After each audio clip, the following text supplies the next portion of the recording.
This is an unfinished weapon. And I'm going to be completely honest with you.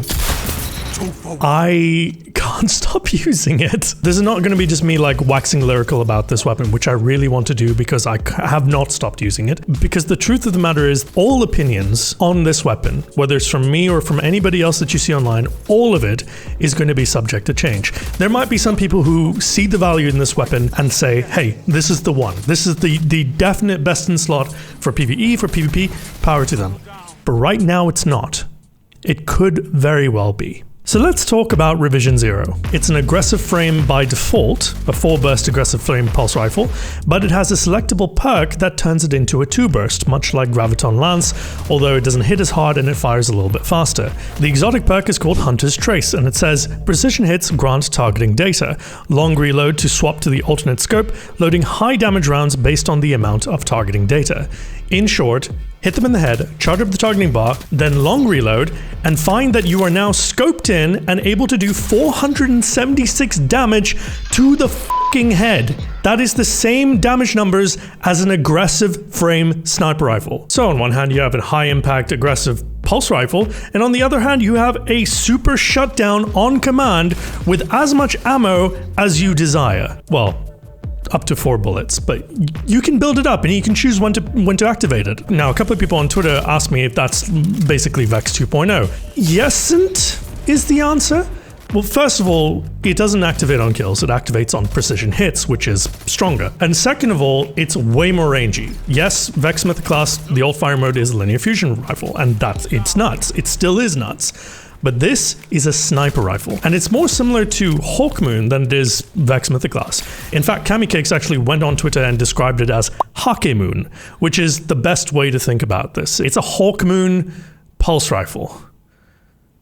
Yeah, that makes sense. Though there's less finesse required with timing, as you can build it up indefinitely, then swap weapons, and even kill something else with it, and it won't affect the data bar at all. The only thing that removes your saved progress with respect to the targeting bar is dying, and also being teleported while joining alloys in PvE, which is really f***ing annoying. As you've seen or heard, or maybe I even stated earlier in this video, I don't know, this is the 5th take I'm recording this, bear with me. The weapon is craftable right now, although you can only select magazine perks. Everything else is locked as it's tied to progressing the intrinsic trait, which seems to be a time-gated thing with respect to the Operation Seraph Shield mission or the seasonal story. Who knows? We'll find out with time. What's very, very interesting is not only are there a suite of perks that look very, very interesting and 4 separate catalysts that you can pick and choose from locked behind this progression, but also some really incredible stat boosts coming as well. We can't even talk, it doesn't even make sense to talk about that right now because they're behind locked doors and there's no way of testing that,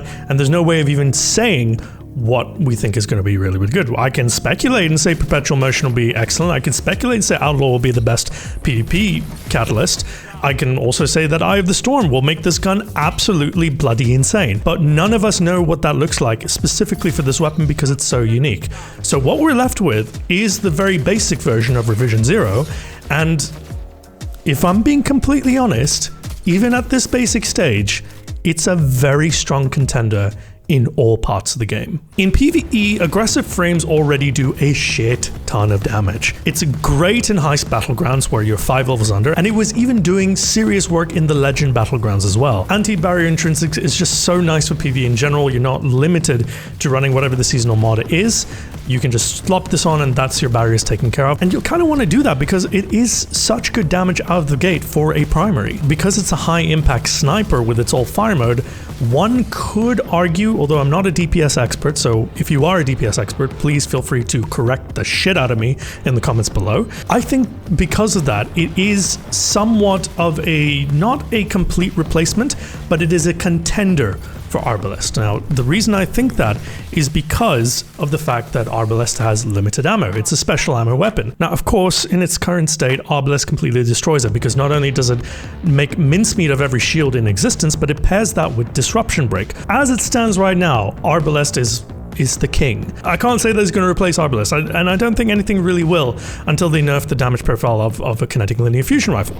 But this might be a nice option to have because it's infinite ammo. In PvP, between 2 burst and 4 burst, you're gonna want to go with the 2 burst mode.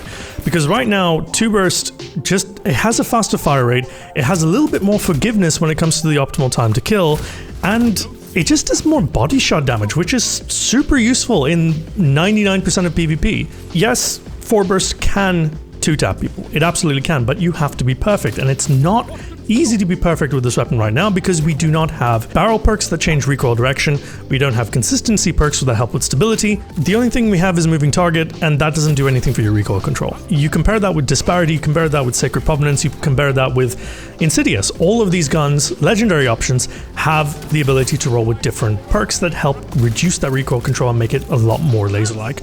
Right now, Revision Zero doesn't have that option, so it would be in your best interest, in my humble opinion anyways, that you should stick with 2 burst. Now, in 2 burst mode, it does 3-tap. It'll hit 37 crit, 23 body with an optimal kill requiring 5 crit and 1 body. So 2 perfect 2 bursts and 1 not so perfect burst. Like I said, the higher body shot damage is really helpful for cleanups and also sustained pressure.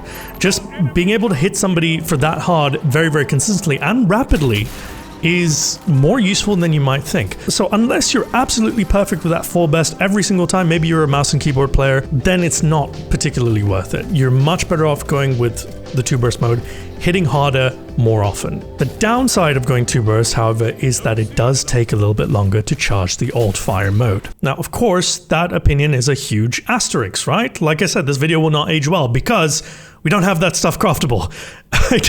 I should probably stop saying that. I think I've said that like 5 times this video already. It's like, we need to wait until this... Okay, you get it now. The best way to use Revision Zero, I find, is to be aggressive with it. Like, don't think of it as a pulse rifle. Think of it as a hand cannon with super long range. Get up in people's faces and get to firing quickly.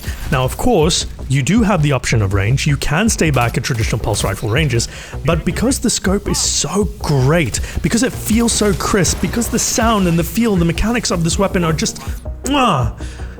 I would highly recommend getting your feet dirty with this weapon. Get stuck in, grab a shovel, start burying those graves because you're going to be putting a lot of bodies in them. The obvious competitor to this weapon is No Time to Explain, but No Time has admittedly right now a very, very big edge because of the simple ease of use of the weapon. Now, high impact pulse rifles are one of the best, if not in contention for being the absolute best dueling primary weapon archetypes right now. No Time to Explain is a stat monster, and also Time Slip just makes the inherent dueling advantages of high impact pulses even greater because it then has your little arc buddy and hits body shots. It puts in more damage, thus requiring less input from you to secure a kill, which is really broken, and they should nerf it. Jeez, I love that weapon. Why am I saying these things? And like Revision Zero, No Time to Explain also needs crits, but you need less of them.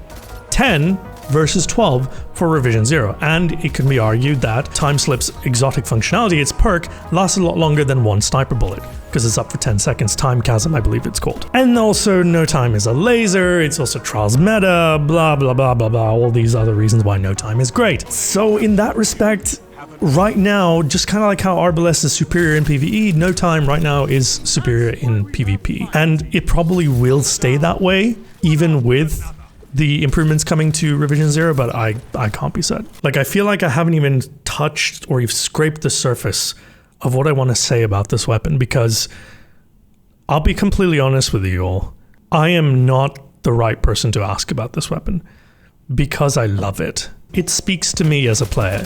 It's exactly suited to my playstyle. It's the mechanics, the aesthetic, the feel of the weapon. It's all right to me. It's fast become my favorite weapon in the entire game. And that's very hard for a weapon to do within 3 days. And I'm somebody who likes to switch weapons. I like having different options in my locker. I like breaking out of No Time next to a Syncopation. I like playing Defiance of Yasmin with the Forgiveness, and then changing Forgiveness to Out of Bounds, and then the primer becomes a Jade Rabbit. You know, like, that's how my mind works in Crucible. I'm always looking for different combinations to surprise people. And it's been so long since one single weapon stripped that from me and dominated my headspace.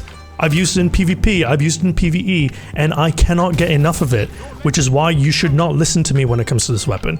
I think it's fantastic.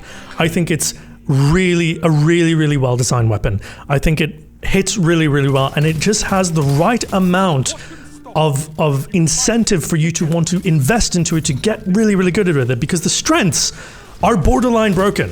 A shutdown sniper shot, if you can hit crits.